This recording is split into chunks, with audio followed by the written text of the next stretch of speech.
Charisma Quotient. I'm your host, Kim Seltzer, a dating and makeover expert, where I will help you build confidence, make connections, and find love from the outside in.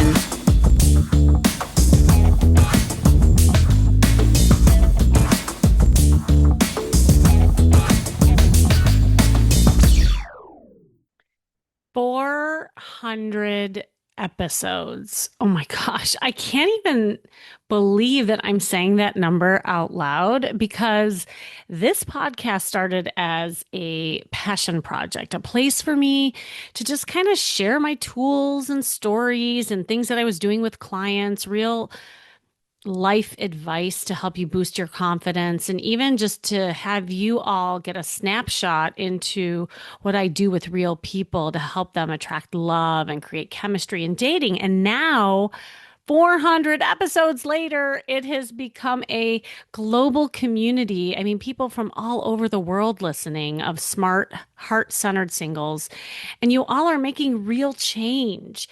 I remember when I first got started, I mean, it really started with me going on other people's podcasts, and people would come to me and they'd say, "Kimmy, when are you starting your own podcast?" And I'd be like, "Yeah, I should do that." And 6 months later, "Kimmy, where's your podcast?" Like, yeah, I should be doing that. And, it took a media company to really kind of launch this years ago. My God, I think now 2017 is when I started.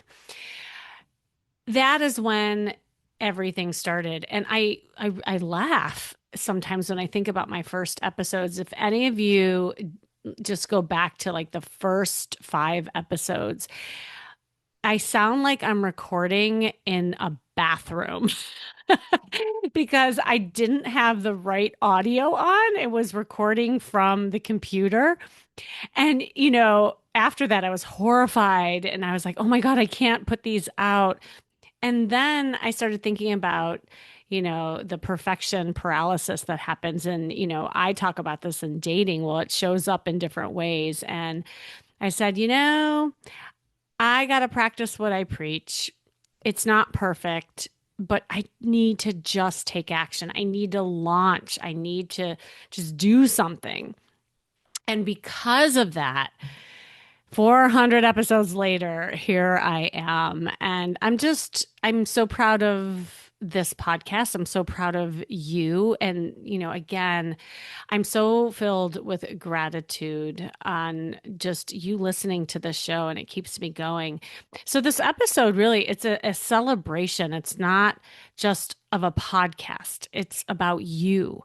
And whether you've listened to an episode or all 400, I'm grateful that you're here, as I said, and you have been who choosing to show up for yourself and say, "I'm ready to do something different. I'm ready to take action." I mean, it really does start with just listening to this podcast. And to honor that, I'm spotlighting some of the most downloaded, shared, and talked about episodes, ones that directly tie into the heart of one of my most popular workshops that's coming up really soon. It's called Conversation Hacks That Convert to Dates. And this is where I help you get out of your head, stop hesitating, initiating interaction, get rid of this awkward silence on dates. And I do this in a co-ed interactive workshop where you can learn to practice with one another. Obviously, you can go and register. I really encourage you to go to stophatingdating.com. But today we're going to revisit episodes around this theme where I break down how to create conversation and chemistry without feeling fake, how introverts and high achievers can connect more easily. Yes, even if small talk drains you, and what it takes to make an unforgettable first impression. Often it's before you even open your mouth. And I'll dive into how to break free from the burnout of dating apps and actually meet people in real life. And finally, how to stop ghosting yourself by letting fear run the show before a date even begins. It's a great theme because I think it's so important to talk about, especially, and celebrate, because so many of you are struggling with it. If you're an introvert, high achiever, get in your head a lot, rusty at dating, I mean, this episode's going to be a great combination of episodes and sound bites and tips that will just, I think, motivate you. And you're also going to hear a mix of powerful episodes from celebrities that I've had on, like Kim Douglas. By the way, she just got married, and that happened shortly after she came on the episode. Don Gray, Dr. John Gray, who most of you know, who wrote Men Are From Mars, Women Are From Venus. He's been on my show several times. To raw behind the scenes coaching sessions with real daters. Those are my favorite episodes who lay it all out. I'm also bringing in my best tips rooted in my therapy background, of course. And yes, those inspiring where are they now success stories from clients who've transformed their love lives after working with me. These are the conversations that consistently move the needle, and I'm so excited to share them with you again because sometimes just one shift in how you show up can change everything. And you might listen to some of these excerpts from the podcasts, and I encourage you to then go to the actual podcast and listen to it in its entirety because it's something that I really encourage people to do, especially if they're thinking about changing something, or maybe it's just something you've never heard before, like an angle. I always say it takes a village, and it takes one thing that might land differently than even like your friend might give you the same advice, but when you hear it in a different way, sometimes it just clicks. But more than that, I just want you to hear how this show is actually changing lives. Like one guy listener who recently messaged me after upgrading his style using the tips from the show, it's so perfect for the show. He said, I tried what you said, Kimmy. I walked slowly into Starbucks, noticed who was noticing me, and boom, one of the baristas lit up when she saw me. And she wasn't even the one taking my order, but she kept smiling, raising an eyebrow, glancing my way. I felt confident, grounded, and the best part, I didn't overthink it. I just enjoyed the moment. Your advice works. And then there was a woman who just recently wrote in and she said, I want to tell you that your podcast has helped me more than any other podcast. I've learned so much and totally changed my mindset. This is why I do this, y'all. And I'll be honest, there have been many times when I just wanted to quit. I wanted to quit doing the show, and every putting out a show every week isn't easy, and sometimes I even question if anyone is listening. But then I get these emails and I hear from my clients how the podcast keeps them going, which then keeps me going. So here's the deal. I'm going to make you a deal. I won't quit if you don't quit on yourself. So if you ever doubted yourself or wanted to quit on like love and dating, and whether it's a single tweak in how you talk, how you move, express yourself, it could open the door to love. And this episode is your proof and my proof. Let's celebrate 400 episodes together and let's get into it. I really wasn't ready prior to this. When you have a really great, long-term, wonderful marriage, I'm not trying to say it was perfect and he was perfect but we had a really, really good, loving marriage. And he was very kind and very romantic and put me on a pedestal, and it stayed that way for 37 years. So it was a great loss, and I just felt like I went through two stages where I felt like maybe I don't deserve a second love. Like maybe God only doles out one great love.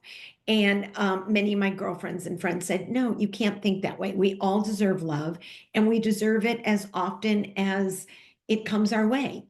And so I changed that view. And then the second view was maybe I'll never find anybody like Jerry. And another thing that girlfriends and therapists and people in the know told me is no, I won't. And that's okay, because like you said so eloquently, when I was 22, I was in a different place in my life, and I kind of grew up with Jerry, and he was a lot older than I was. And now I feel I'm ready for somebody my exact age, or maybe dare I say younger, that, I'm at a different level right now. And then when we met, it was 3 years. And I felt like, gosh, you know what? I've honored his memory. I've honored my son and his relationship with his father. And now I've been respectful, and maybe it's okay to start looking around. So I found you. And oh my God, well, and yeah, sometimes you get signs, right? Like from the universe, and you might see it, but then you don't really see it. You know what I Yeah. mean by that? Because you're not ready to see it. And I think it was just the fact that we were talking about it. Maybe it started getting you Yes. excited. And I'm excited about that for you. And I what, when you think about maybe just getting out there, what are some of the things that maybe you're finding challenging for you, at least for you? You know, obviously it's different for everyone. Yeah, so here's the thing, and I wonder if any of your other listeners or watchers feel this. So I'm in a really great place in my life. I have a lot of friends. I have Mhm. named off all the things I'm doing. I'm very active still. I'm on different news shows, and I have women's groups and stuff that I head up. And so I have a really full, exciting life, right? So here's the thing. The first couple of times that men had reached out to me, I hate to say this, and I don't want to sound at all judgy or not being gracious, but I was bored. I was like on the Uh, phone and like, oh yeah, Fred, uh-huh. Oh, that baseball game. Yeah. Yeah, that was, oh, I'm so glad. And I was like, oh my gosh, when can I get off this phone and go watch The Real Housewives? And I'm kidding, but I mean, I want to do something that I want to do. And so I think I'm a little afraid of boring. I don't mhm. with somebody boring. But probably, Kimmy, you could advise me that if there's a chemistry, there isn't a boring. If you do Right. connect, you probably are like, oh, like you and I, when we met, I was like, what do you do? Oh my gosh, you do that? Oh, that's so, and we were engaged and it was so fun. But so far, the ones that at least I've talked to on the phone, I was like, wah, wah.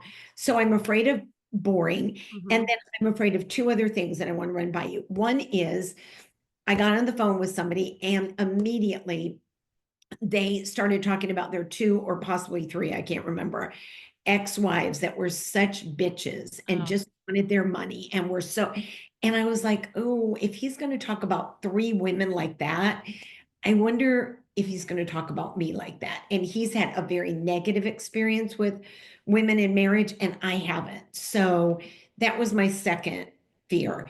And my third one is I don't want to be or give time to somebody that isn't going to be my North Star. I mm. want someone who I can, look to for help and guidance along the way, and that has great morals and values, and that we are really compatible and aligned. Those are actually such common things. And you and I have talked about this off air, but just like how different it is to date when you've lost somebody through death than a divorce. And they're both losses, but there's different anger, there's different grieving processes that go, that people go through. And um, well, let's tackle those, those three things, because I think, yeah, so many people can relate to it, by the way, and actually all three I think people can relate to no matter what they've been through. Like the boredom thing, I've heard so many times. So um maybe it would help to also get more information like how you've met these guys so far too. Okay, one was through an acquaintance. So she wasn't a friend. She was just an acquaintance, like, Okay. oh, I know a guy, and she didn't know me and she didn't know him, but she didn't know me very well. So that was the one. The second one was through another. Now I'm thinking about it. Wow, you brought out something. Another acquaintance didn't really know me that well and said along the lines like, this probably isn't somebody that you're gonna, but he could be a good friend. And he wanted a lot more after two phone calls. He wanted to whisk me off to Palm Beach somewhere. And I was like, I Oh my barely talked to gosh. you on the phone. I'm not jumping on your plane and going. And then the third one was through a friend's husband. So you're very right. You just made me think none of them knew me very well. Got it. Okay. And I know it's been a while since you and I talked. Have you done anything in ways of just meeting guys yourself rather than relying on other people?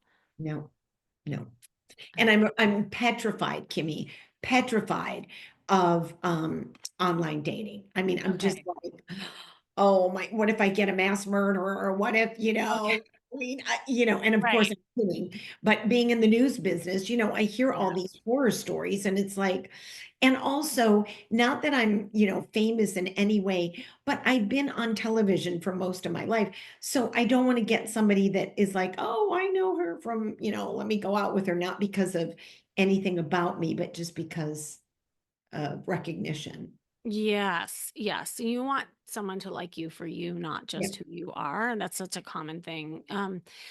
And okay, so for those reasons, online scares you, which scares a lot of people. And then what about flirting? What about you? Because obviously, like you just said, you have this rich life with all these like social events, and like, do you put yourself out there in that way? Okay, that's a really good question. So, what I've kind of done, and I wonder if this is subconscious, again, so good to talk to you, or if it's consciously, but I have surrounded myself in great women's groups. So, I'm with Visionary Women, I'm with the Right. Malibu Women's Prayer Group, I'm with a Women's Fashion Council, I'm with a garden club, I'm with you name, I'm with the breast cancer you know, uh, charity. So I'm having so much fun and I'm doing all these things. But now that I think about it, it's all women. It's all women. Yeah, you're not going to meet many men there. No, unless I'm going to change my sexual preference. I don't think I'm Well, going to right, change. and that would be a different podcast Yeah, altogether. exactly. But I always tell people like it's like yeah like I joke about this all the time. You're probably not going to meet a lot of guys going to like a sewing circle or like so like now let's Oh, talk about Home Depot. Different yeah. story, right? Oh, Like I mean, I saw you on the Ellen show. Like you could play with tools. Like there's a lot of things you could do and yeah. props that are all around you, whether you're in the grocery store and you're so personable and you're so much fun.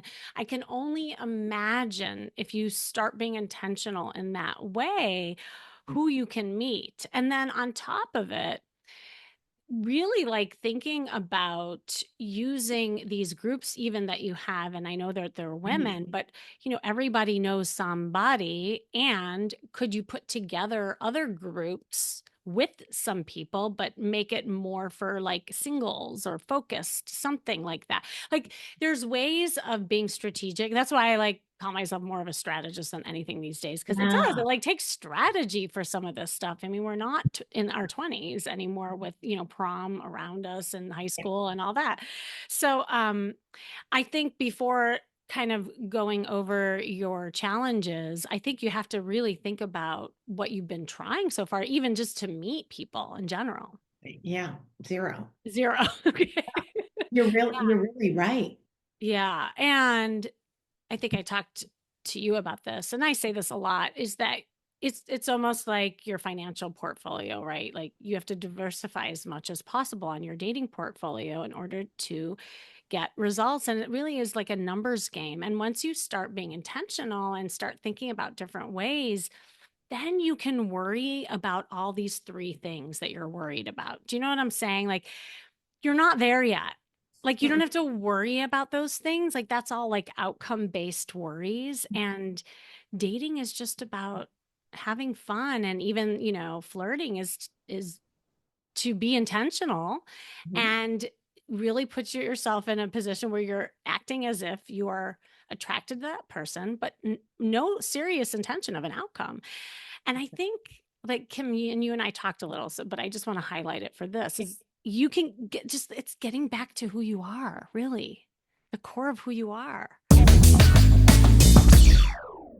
Are you kind of like, or at least back then, were you more of like a people pleaser and a caretaker and you really like kind of put others first before you? Probably a lot more than I realize. Mm-hmm. But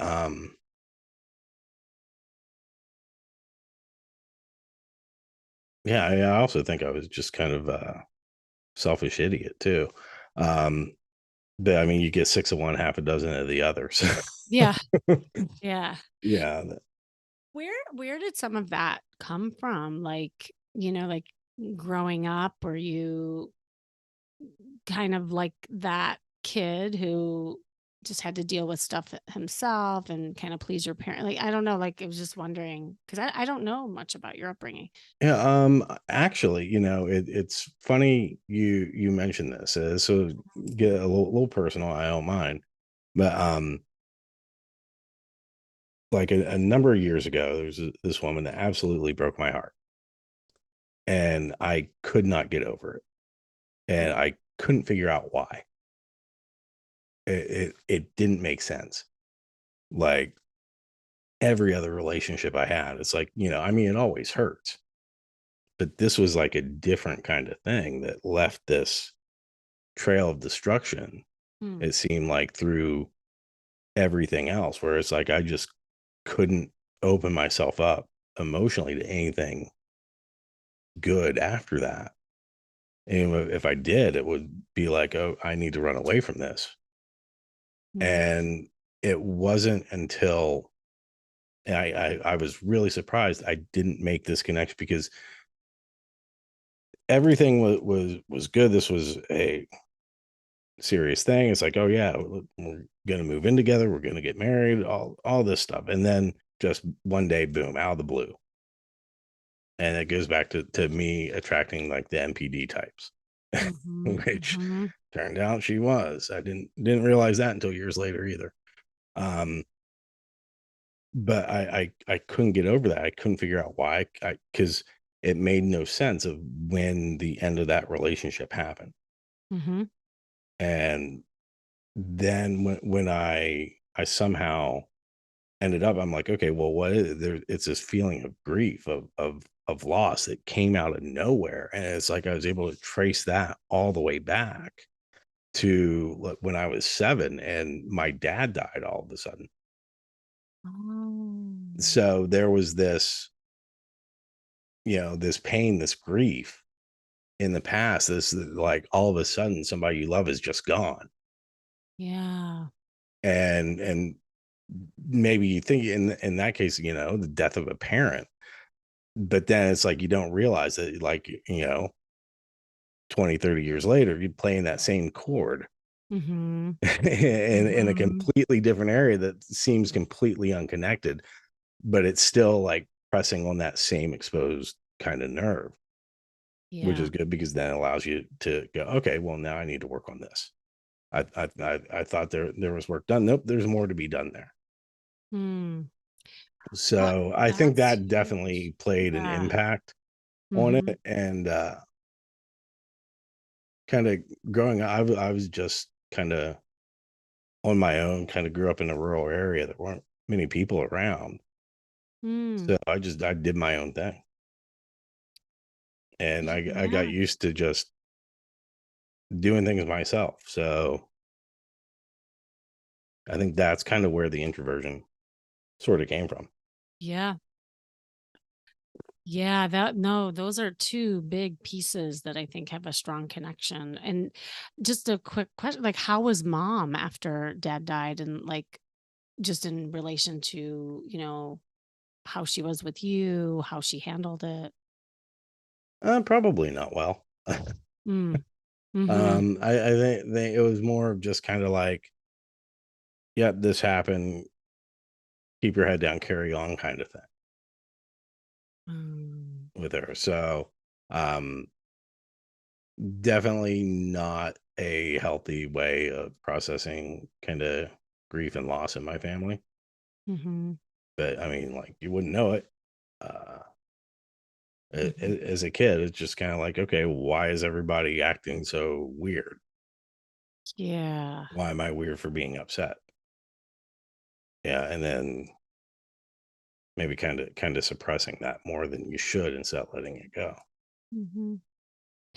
Well, Heather, I just want to make a connection. I don't know if you've thought about this or have, but I think it's really important to like maybe some of the sticking points that you're having now is that When a child experiences, first of all, a big loss like that, like a death of a parent is a big loss. And then on top of it, not really having anywhere to put it in ways of like expression. And then like, the parent figures that are left or people around you aren't talking about it either. You're left to deal, first of all, suppress it, deal with it on your own, but also guess what other people are thinking and feeling. And so a lot of times, like overthinkers, like when you're like looking to read a lot of people, a lot of times it's because there was this sense of not knowing, early on. It was almost like you were trying to guess how people were feeling and then navigate that on your own. And so fast forward to now, you're probably really good at observing and looking at people and trying to, I mean, even like with what you do for a living, you have to. And that's something that is actually can be a beautiful skill. It's like a hypervigilance Oh that yeah, that forms, right? it used to be a hypervigilance for sure. Uh-huh. I would drive myself crazy with that Yeah. until I'm like, no, this is a superpower. Fear comes from the belief of I'm not safe, right? So I'm not, it's a Yeah. simple thing. I'm not safe. I can't depend on this. I don't have what I need, whatever it might be. So the fear is there based upon a belief. And if you don't act on a different belief, every time you say, well, I'm not going to get involved, that belief gets stronger and stronger. When you let fear of intimacy control your behavior, but your belief that I'm not safe gets stronger and stronger. Does that make sense? It makes so much sense, and I just wanna, like, you're saying, like, all these, like, gold nuggets, and I was like, I wanna, like, touch on those things because also, like, kinda circling back and how it relates to dating later in life. First of all, I loved the whole, like, education around making almost love, like, scientific, in the way of talking about testosterone and estrogen, and I wanted to ask you because that's exactly what I see with a lot of people who are out there. They're not feeling sexy. Like they're not feeling confident in the way that they put themselves out there later in life. And some of it is, to your point, also is a reduction in some of these hormones, both for men and women. And so there's this almost like kind of trepidation saying, "Oh, there's no way I could like feel sexy around somebody at my age." And also like body image issues, right? Like people see themselves in the mirror and everything is shifted. And so I was wondering if we could touch a little bit on that. Yes, absolutely. I was gonna go there next, but Oh, see I that? don't know. We're right in simpatico. I So love it. again, I always draw from my experience. So first of all, I just want women to know, particularly women, men also, you got to put yourself out there. Now, what you brought up is what keeps us from putting ourselves out there. Yeah. And you just can't imagine old people having sex. As young kids, even the thought of your parents having sex is ick, ick. And I have to say, I was watching a movie, and this is my favorite scene, which I mean, insight I got, which was there was this depressed man, and his wife was trying to awaken his interest in sex. So she's being very forward, trying to do something. And they're definitely older people. They're overweight. They're not someone I want to watch have sex with. All right. Right. Which they are. Just like, and so she's like put on something. I'm kind of like, please, no, no, no. But the whole movie, I wish I could remember the name of the movie, but towards the end of the movie, the man has this huge breakthrough Mm, where he finally gets out of his depression. His depression, he had lost a child and just devastated by it. But then he joined this acting group and he was playing Romeo and Juliet where the child dies. So he's literally reliving his own pain by the act by the theater, and his tears flow up and he's crying. It's my son and I care and I can't live without. All these wonderful feelings come up. Then when he is feeling so much, then they come and they kiss. I'm like, yes, go for it. It was, see, this is what maturity is we're no longer realizing we're just these physical bodies, but we're also these emotional beings of who we are inside. And it was such a like night and day shift. If you're not in touch with your feelings, yeah. you're not attractive. But if you're in touch with your feelings and there's an emotional connection, you don't think just the physical. And it just blew my mind. And it reminded me back to when I first married Bonnie. Now, Bonnie and I were married for 34 years till she passed. Within 3 years, I got remarried. I'm a guy. That's typically the average for guys. And but with the beginning of our marriage, in the beginning, you're young, your bodies look great and everything. And we went to Victoria's Secrets to shop for lingerie, and there's this woman's body out in front, wearing some pretty lingerie. And before we go in the store, I say to Bonnie, I say, let's buy that. That looks great. This was the woman that had a model's body. My wife did not have a model's body. She's a beautiful woman, but not like what you see in front of magazines or something like that. So here was this, what we'll call perfect uh, society's image of perfect sex. So that night I kept saying, we'll buy that. And she says, that's not my body, John. I said, no, that's your body. I said, no, that's not your body. That is your body. That is your body. And she I was in an illusion. Sex is part of a fantasy. We go into our own inner fantasy. But the point of the story is that night when she was undressed, I looked at her body and I realized, oh my God, that's not her body. Okay. But still the attraction was there. And it's very important to realize that what makes you sexy and beautiful as women is that confidence. But the stories that help build the confidence is that when a man is interested in you, he sees your beauty. He doesn't see you the way you see you. Women are 10 times harder and more critical on their physical appearance. Men are not. A man could be overweight and he's like, he'll look in the mirror and he'll see his biceps and say, look at those biceps. Oh my God, totally. That's why like men's locker rooms, everyone's like walking around naked and the women are all like covering up in towels and everything. It's so true. No, and I love that you're highlighting this because literally my last podcast episode was I was coaching someone live on this whole notion of sexy confidence. And, so many people focus on the man or the other person. And it's like, if you don't look in the mirror and see a sexy person, then no one else will. So what's been challenging for you? With the apps and with the last two in-person dates, the challenges have been with keeping up the conversation in a way that I find interesting and also in a way that interests the guy. I do find myself getting bored often. Okay. Is this something that's more recent a problem, or has this always been kind of challenging, like throughout like your school years and like, like did you used to be more social and more, kind of having fun conversation, or has it always been a challenge? With the online dating, it's pretty much always been that way. Mm.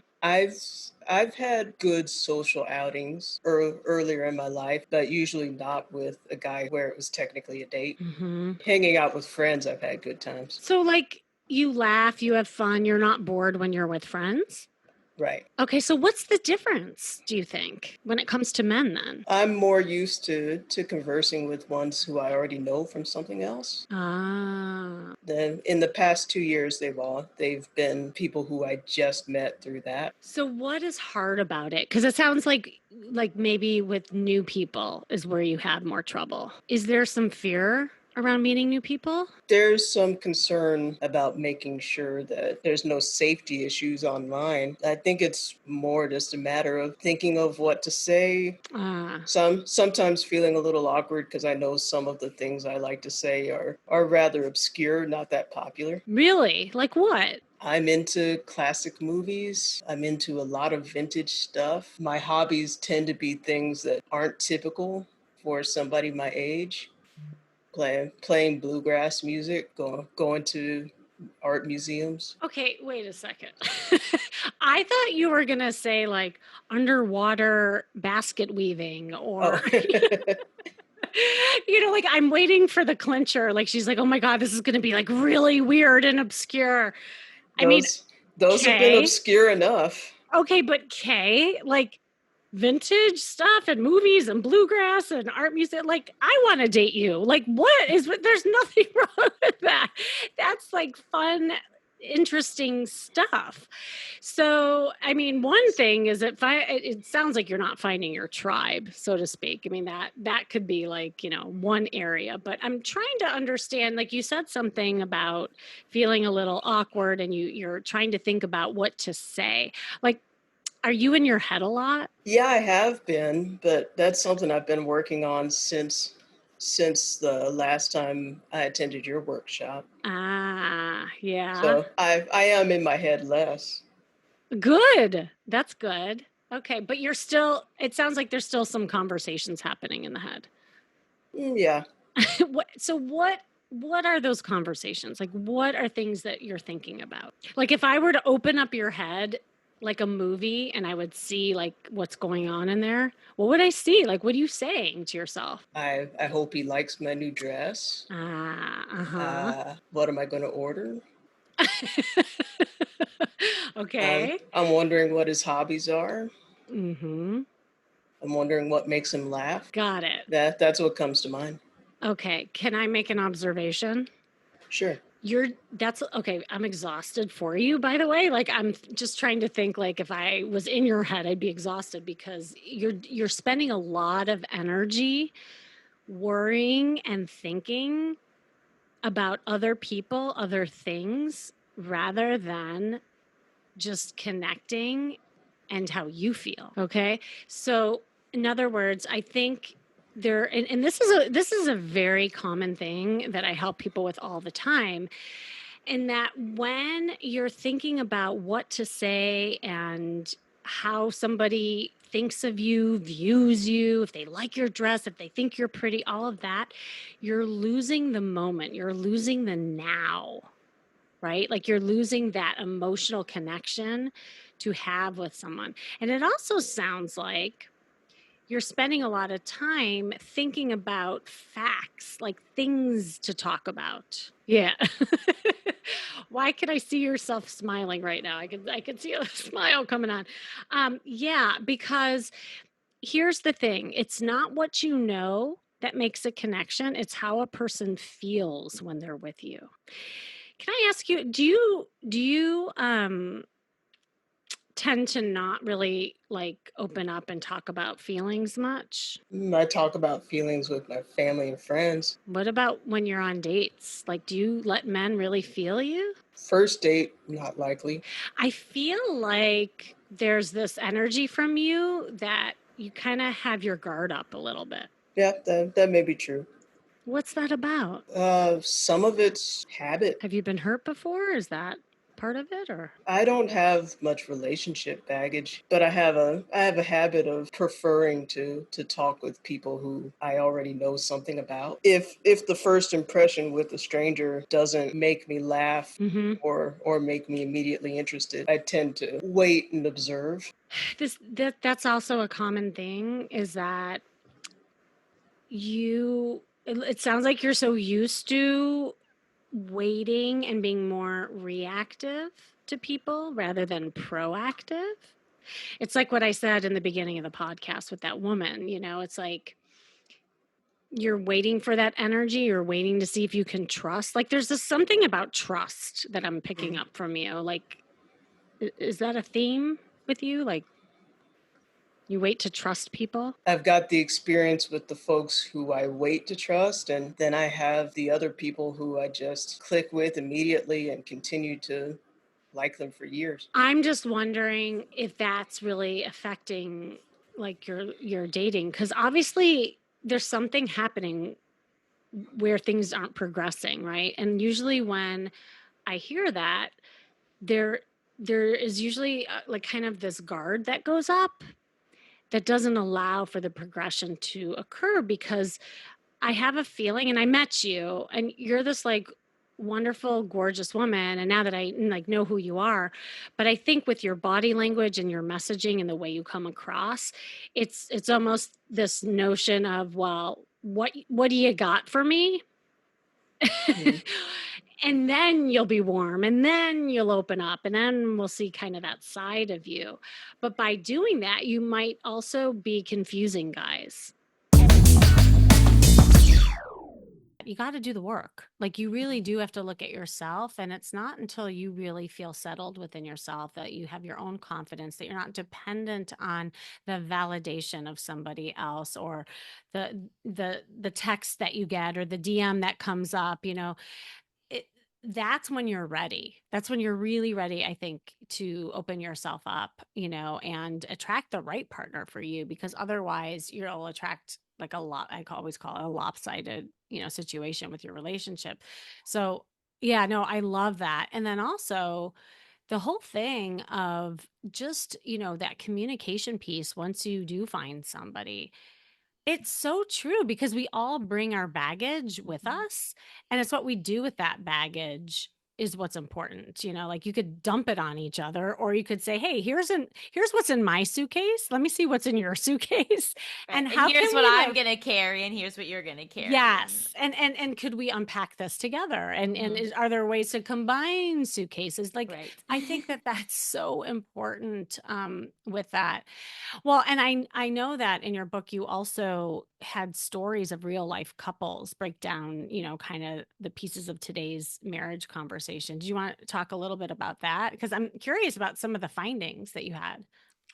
Yeah, so the book is like a mix of my experience, my like investigation, because as I was Yeah. writing it, I was dating, getting engaged to marrying my now husband. And then I also interview all of these experts about like, I have a chapter that I start the book off with that's like about the history of marriage. So I'm interviewing like sociologists, I interview financial advisors, divorce lawyers, couples therapists, therapists who are trauma informed. But then I also interspersed throughout all of this are these segments of like real life couples and their stories. And so I feel like I really like the combination because it's like, okay, because sometimes you get advice and you're like, but what does that mean? Or how does that play Yes, out? Or like, but in exactly. real life, what are we dealing with? And so these people were so generous with me and shared their stories and their experiences. And, it really kind of runs the gamut. People, but I'd say that like what's interesting is even people who have had bad experiences, who have been divorced, who've had bad marriages, who've come out of it, very few. I'm close to saying almost no one was like, and I hate marriage, I disavow marriage. Like some people said I wouldn't get married again. Yeah. Laura Stassi, who's a great podcast host. I don't know if she would get married again, but she's looking for a life partner. But like she also understands why younger people would get married, and so it's interesting that despite all of like the bad stuff, there is still this pull of marriage and this allure of marriage. That's really interesting because I find the same thing to be true. And I also see like a generational difference between how, people view marriage, like people who are dating in the second act, which I work a lot with. Mm-hmm. Um, they just don't necessarily want to get married. And it's Right. not that they're against it, to your point. They're just like, I don't need a contract. I'd like a travel buddy. I'd like to, Right. like have a companion or, there's a different definition because they're different now And the versus needs are different. the Like needs are different. Yeah. the Yeah. protection that you need is different. If you're going to have kids with someone, if you're not going to have kids with someone, if you're going to leave the workforce or not, like things like that. Like coming into it with more assets, sometimes you don't want to get married because it just gets too complicated. Yeah. No, it's interesting. Well, and in your interviews, did you find that there was some information about how people felt with commitment and compatibility? What do you mean? Sorry.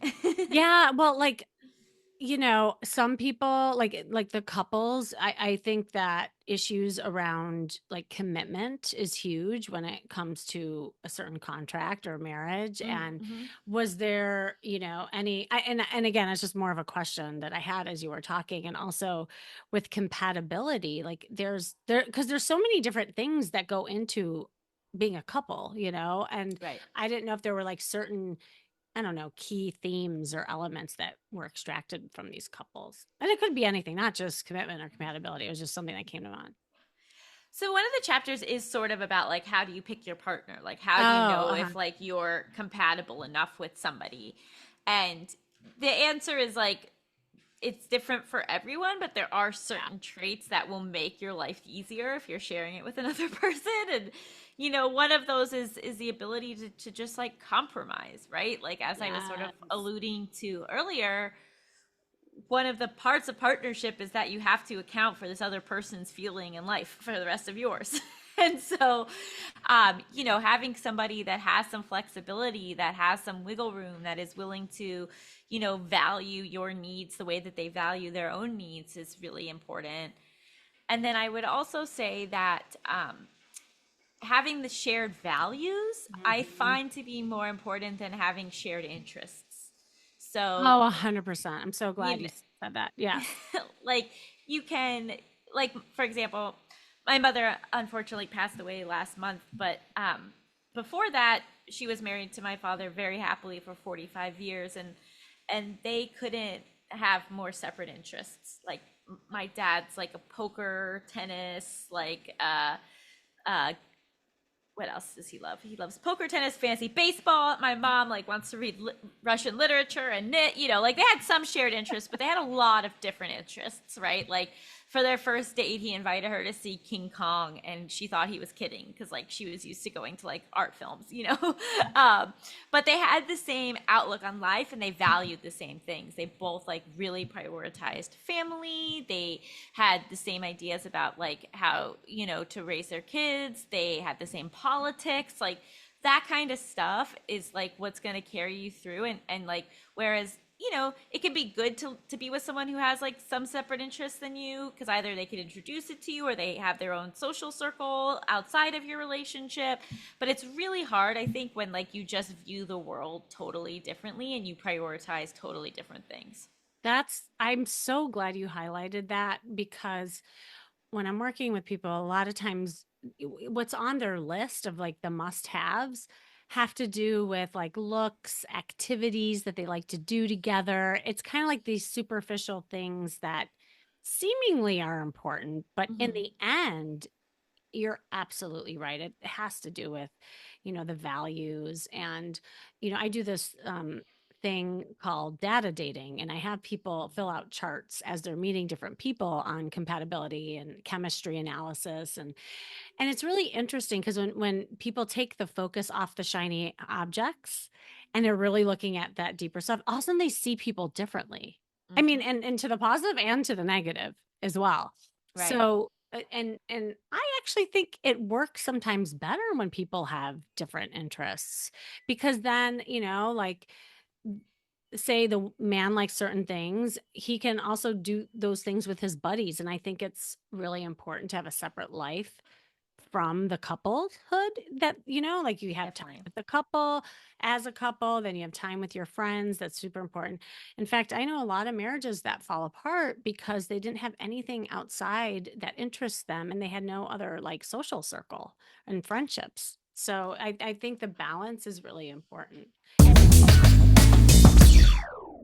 Really what you're talking about too is the masculine and the feminine energy. And Yes. when you have Yes. anxiety, and I don't know if a lot of people think about this, but a lot of times it becomes a masculine energy because you're forward with it. You're trying to chase it, you're trying to control it.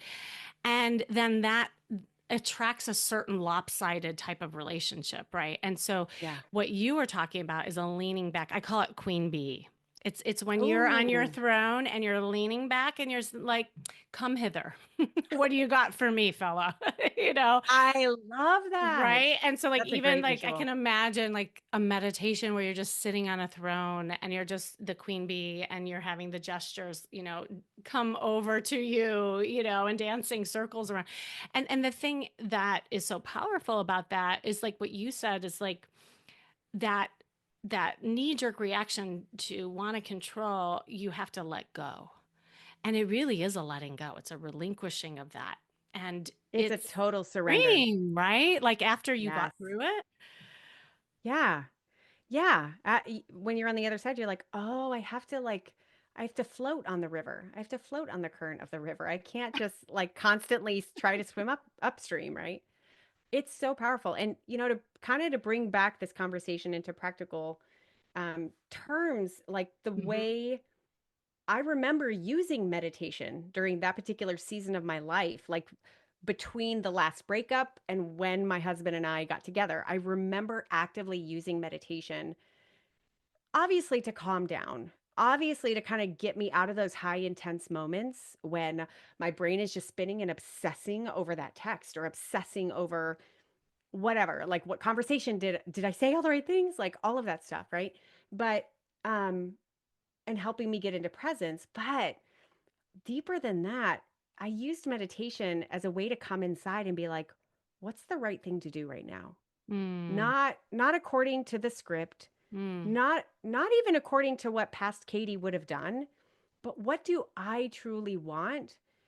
And what do I, and therefore what's the answer? And just, can I have this space where I can just be still and hear the whisper of what the answer is? And I feel like it's so powerful because in this moment, whatever we hear is true. Like I heard in yeah. that moment I was clear that what I wanted was a soulmate relationship. Now, there were years prior, I was clear I did not want a soulmate relationship. I wanted the next guy. I wanted a fun guy. I wanted, like I didn't want to be tied down. And that was true for me then. And there was nothing wrong with that. So, using this tool to come inside and just be truthful with yourself and hear, like, what do I really want right now? There's no right or wrong. It just is. And what do I now need to do?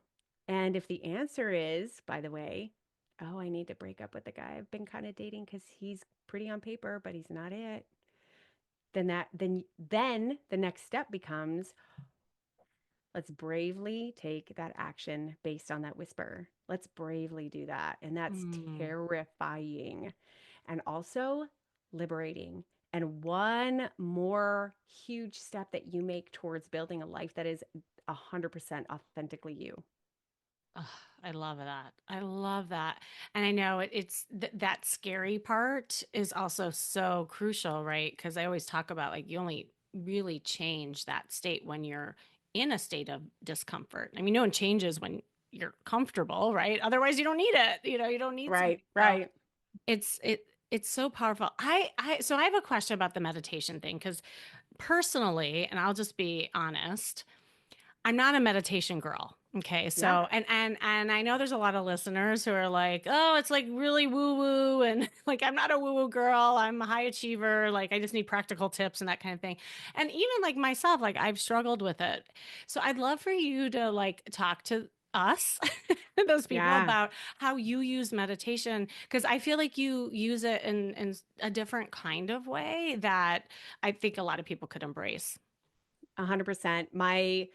I have realized over all these years of having the Women's Meditation Network that part of my message for and part of me advocating for it is I want it to be so approachable and so simple. Mm-hmm. And so I tend to, and this may go against what some other quote unquote meditation experts have to say, I have a very broad definition of meditation. I love it. And because you hear the heart of what I believe the true value of meditation is this deep self awareness and self knowing, I will encompass a lot of different things that allow us to get there. That also create calm, that also remind us of our peace, that also help us sleep, that also regulate our nervous system, right? So, um, the first thing I want to make sure to share very real is that I don't have a perfect meditation practice. Like, I don't, and it has changed and evolved over time. There have been seasons of my life where it was like, okay, every day at 5 a.m., I'm waking up before my kids and I'm sitting here and I'm doing this meditation. And then I journal for 20 minutes afterwards and blah, blah, blah. Like, I had that season. That's not the season I'm in now. The season I'm Mhm. in now is what I like to call a grab and go meditation gal. Meaning, because I'm very self aware, I will be like, oh, I need to just sit down and take a couple deep breaths. Oh, I need to not hustle forward right now. And Mm. I actually just need to like stand in the grass. Oh, I need to just go look at our creek right now and take a couple deep breaths in between interviews, right? So, so for me, my meditation practice, the regularity of it, sometimes like if my husband's in town and he's driving the kids to school in the morning, like, okay, cool, I'll use that time to sort of sit down for 5 minutes, sometimes a half an hour, and just sort of sit there with my coffee, and that's it. That's sort of the most regular version I have of it, but that doesn't always happen. So for me, I love helping people broaden their scope of what a meditation can be. And one practical way to see that is something I call a mini meditation. Oh, So okay. to me, a mini meditation is kind of, baby stepping into this meditation world without it being overwhelming or intimidating. Here's what a mini meditation is. It is a moment when you can simply pause and take a couple deep breaths. I'll give you a couple examples. You drop off the kids at school, you drive back into your driveway. Before you rush into your house and get into your day, stop, turn the car off, or keep it on if you're in Florida and you need the AC, and just take 5 deep breaths, like conscious breaths where you're counting in each time you breathe in, getting to 5. That's it. When you're in your shower and you're running through all the to-do lists that you still have to do before you do X, Y, or Z, allow yourself to recognize that that's what you're doing. Shift your thoughts into focusing again on your breath. Let me take 5 deep breaths. When we talk about your clothes recommendations, first of all, you didn't make me get anything. There could be something you liked, and I said, I can't stand this. Yeah, and you did. I remember that. Yeah. But also, it's not that you dressed me in some incredible, astounding way. Exactly. It was that you got the frumpy out of the way. You got the unconfident out of the way. You got the dull out of the way. It it was just nice clothes. Yeah.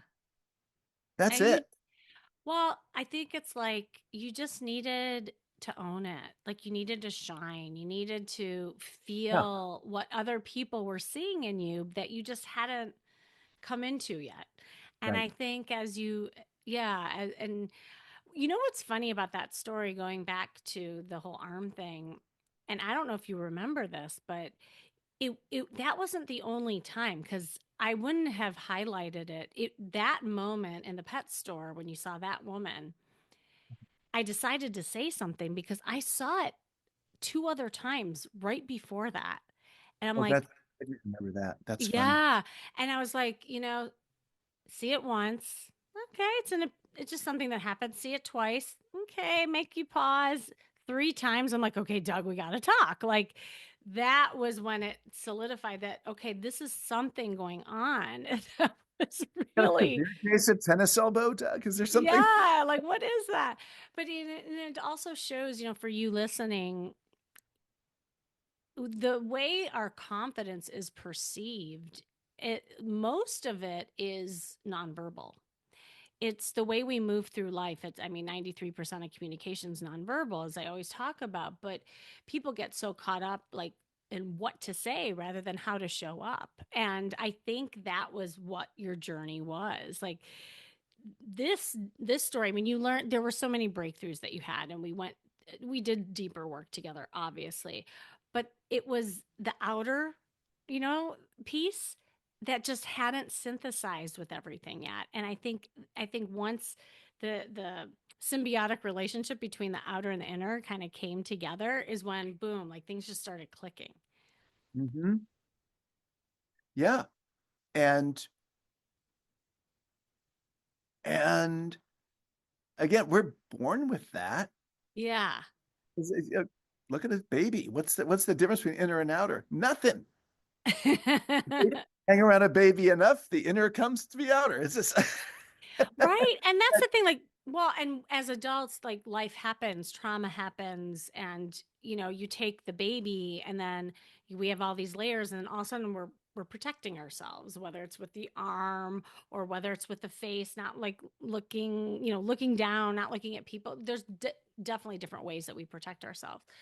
But I'd love to hear how things are different for you now, like in ways of you and this beautiful woman. uh well, everything is different. Oh, There's not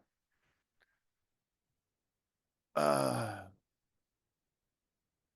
I mean, it's almost hard to answer. It's like saying, what's different about you since you know, stopped being six?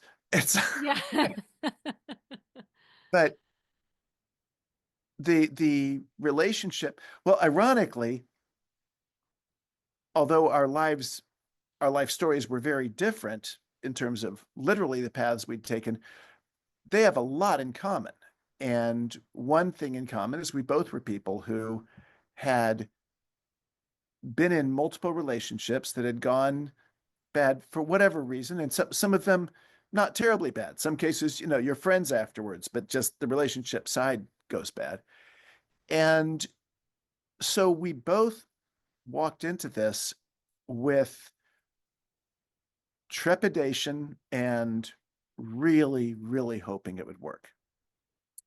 And Oh. the fears have come up in us, the baggage has come up, the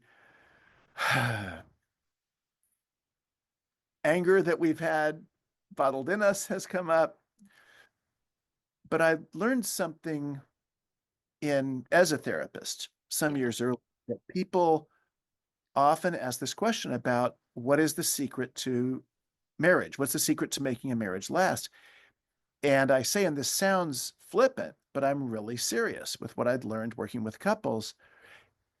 There's one secret to marriage lasting, which is if both people want it to last more than they want anything else. And that doesn't mean if your marriage doesn't last, oh, it's bad that you didn't want something more. If your husband's beating you, I hope you want to get out. I hope you do want to get out more than you want that marriage. It's a good thing. Or if it's just not working for you, whatever, it could be whatever reason. But I will say what Fiona and I have is we each have wanted this to work. And when conflicts have come up with other things in our lives, and they have happened numerous times, we have chosen to make the relationship last instead of something else that we wanted, or to try to make them work at the same time, which of course is very hard and means you do a big juggling act. But that's the thing, is Yeah. that we both really wanted it. All those things that got in the way of my confidence before have shown up in this relationship. Ah. Question. It's just that, and I'm sure at times I've put my arm across my chest, but eventually I pulled it down and said, no, let's make this work. Let's try. And subconsciously or consciously, you'd rather just not even deal with it and block it than expose yourself to the possibility of rejection. Yes. Even online dating, like swiping, like, which again, it's like so low stakes, it feels like nobody knows anything is happening. Mm-hmm. But I still like, oh my, like that guy, there's no way I could ever. So instead of even pretending like he'd be interested or anything, like I just swipe left because I'm like, nope, there's no way he would at all be interested in me. I'm not his type. Got Yeah. it.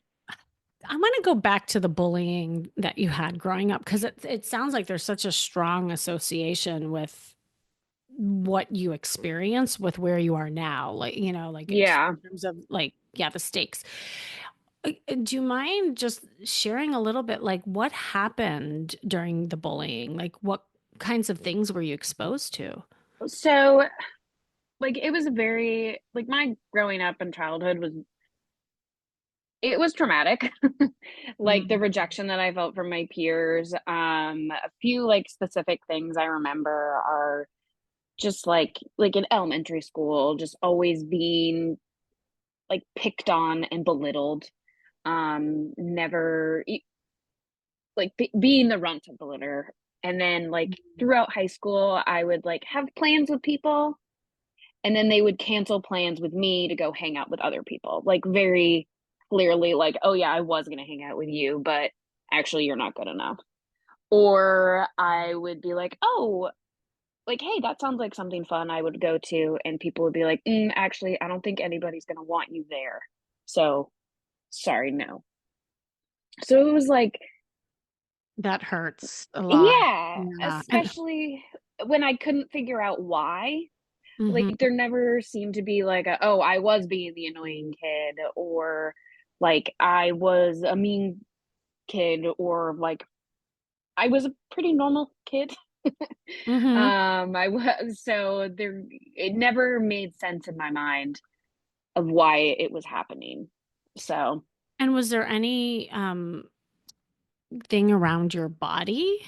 Because you said you had body image before you related to that fear. yeah, so I was always like a bigger girl, but at that age, it wasn't, I developed body image issues. Hmm.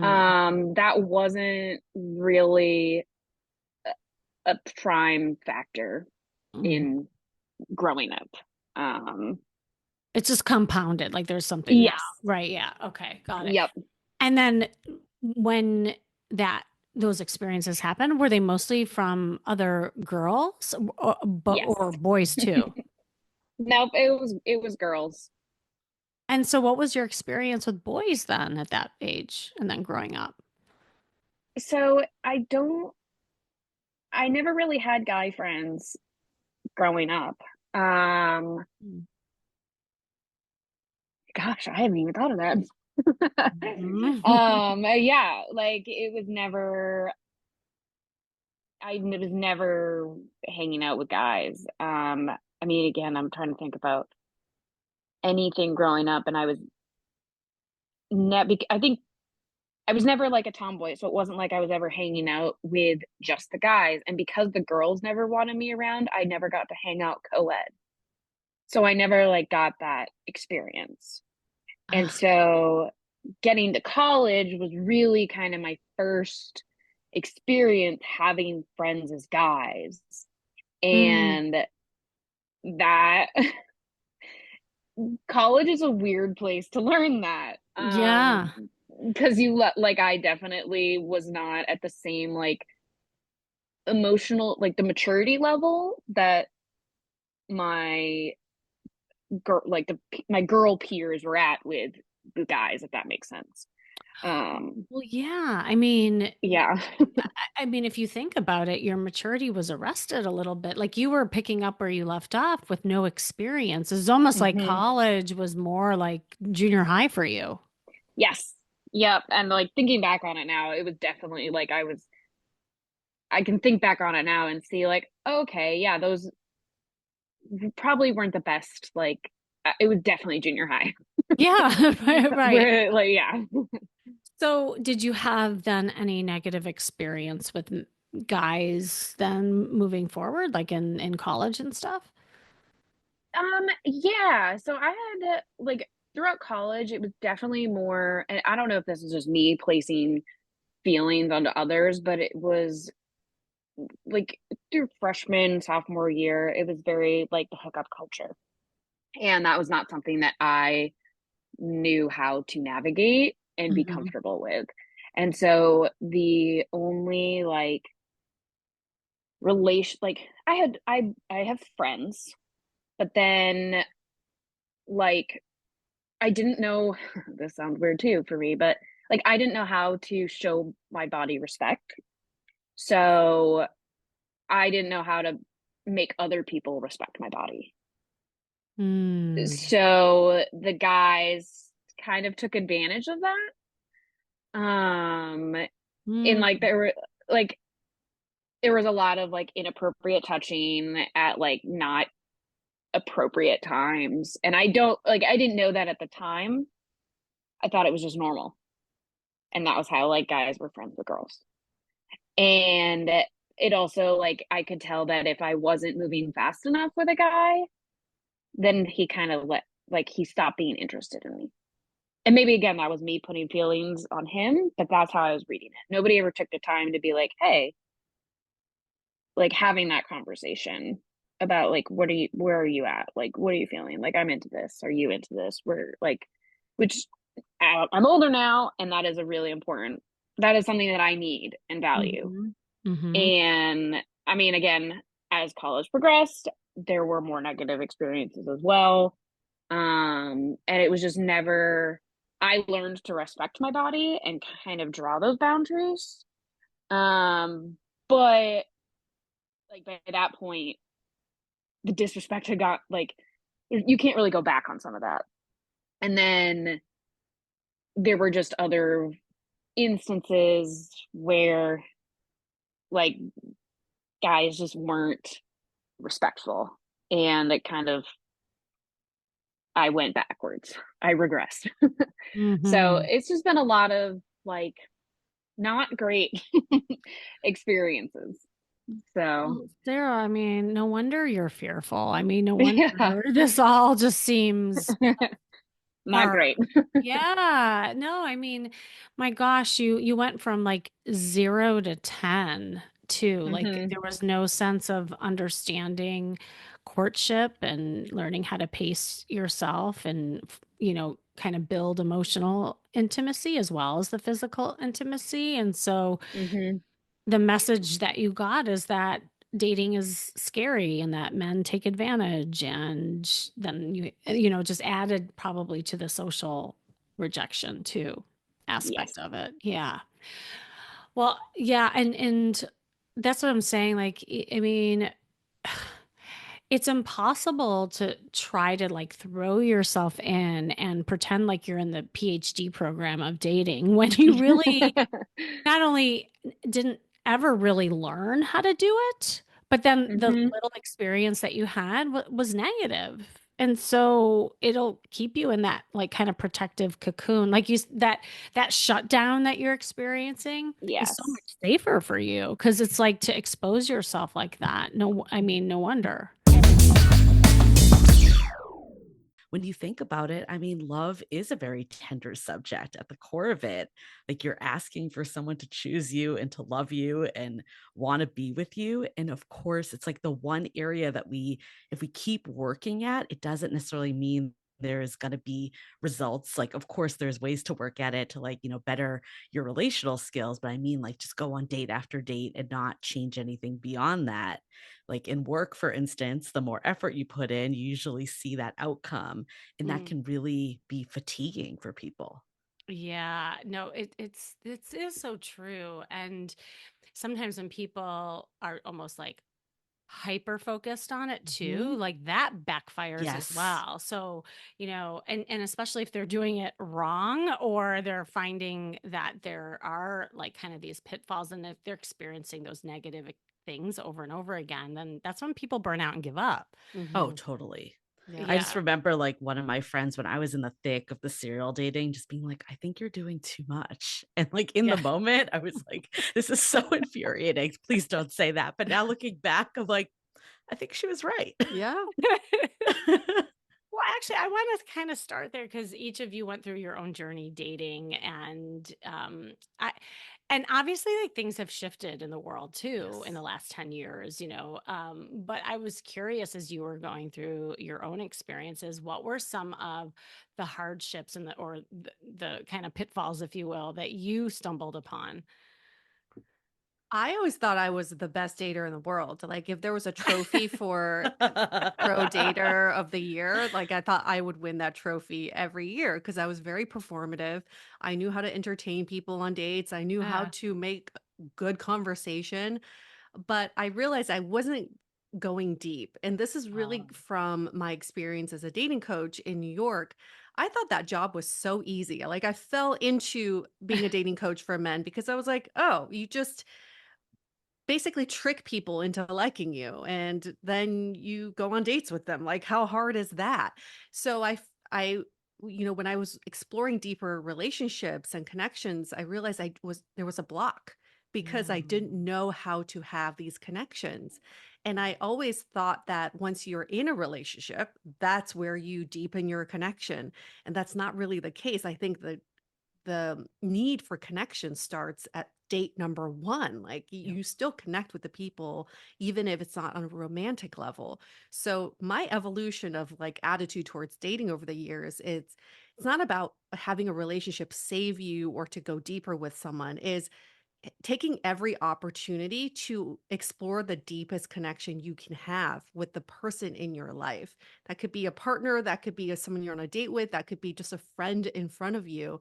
And that's the ultimate joy of dating, is exploring these deeper connections. I love that you said that, by the way, because I find that 90% of my clients struggle with this, and they'll be guarded and wait until, Yeah. but what is, it's almost backwards, because when you create an emotional connection with someone, that creates attraction even Right. more. Yes. And you get to see the authentic person, as they are, as we, because we all are humans. That's what connects us. And I actually think that the physical attraction goes up when you're more emotionally connected as well. 100%. 100%. Absolutely. Right. And so I know, I love that you like kind of called yourself out on that and realized that on your journey. How about you, Julie? What did you find? Yeah. I mean, I think just like one of the things we've realized from doing this podcast and like impotence for this book too, Yeah. it's like you actually don't need to be good at dating, at least the way it is currently. In fact, it's like actually more disconnecting because, there's so many games and so many like what you were just describing, what we were talking about. It's like this me versus you mentality. Like we don't see each other as like a unit in dating, even though that's ultimately what we're trying to get towards. And I think I was different in the sense that I was the queen of situationships, like before they even had the title of situationship. And You I think probably coined the term. I coined it without coining it. They were like, that girl has had a lot of them. And I think at the root of it was that like I didn't believe that, like, first of all, actually I think there's multiple. I don't think I even really knew what a healthy relationship looked like, was first of all. And then second, I think I didn't believe that like I was worthy of it, or like I wanted it so badly that I would stay in these like unfulfilling situations just so like I would have that person to talk about with my friends too, even though like they would never, be with me at any events or doing what relationships did. And like for me, it was, I was in this 5-year on again, off again relationship that like was the first like real love for me. And it was great in many ways, but obviously any on again, off again by nature isn't going to be healthy. Yeah. And it really took me like, through this podcast, really changing the way that I view dating and showing up to enter the dating world a completely different way this last time around, with my needs at the forefront instead of, bending over backwards, trying to be liked by everyone and, taking things so personally. And that's what led me to my current partner of over 3 years. That's by far the healthiest relationship I've ever It's been been in. 3 years. Oh Yeah. my Yeah. gosh. Oh my gosh, Julie, that's awesome. I know, because I've known you for a while, so that's great. That's good to hear. And what you're speaking about also, I think, thank you for like just sharing that, because I do think there's so much fear and mistrust out there. And it sounds like before, having situationships and casual encounters or push me, pull me type of, kind relationship keeps you safe if you think about it. Yes, Because subconsciously, definitely. right? Like it's not going to really go anywhere. Yes. Totally. So that I think that's another, I guess, trend that I'm seeing too. There's so much fear and mistrust that, people almost self-sabotage these things. Mm-hmm. So thanks for joining me today. And thank you again for helping me celebrate the 400th episode of the Charisma Quotient. I'm truly grateful to you and being a dedicated listener. And I'm your host, of course, Kimmy Seltzer. And remember, you can build confidence, make connections, and find love from the outside in. And if you want to know more, as always, go to my site, kimmyseltzer.com. And if you are stuck in the loop of painful dates, boring conversations, and feeling totally awkward in your body and mind, just as this episode is kind of highlighted with many people struggling with this, and well, you just might be really exhausted of the thought of small talk dating, you definitely need to come to my next co-ed interactive workshop. It's coming up so soon. It's around the corner. It's called Conversation Hacks That Convert to Dates. But space is limited. I will be honest, this one goes fast. Make sure you click the link you see in the show notes to save your spot, or you can go to stophatingdating.com. That's stophatingdating.com to register. And remember, working on you is working on your dating life. That's all for now.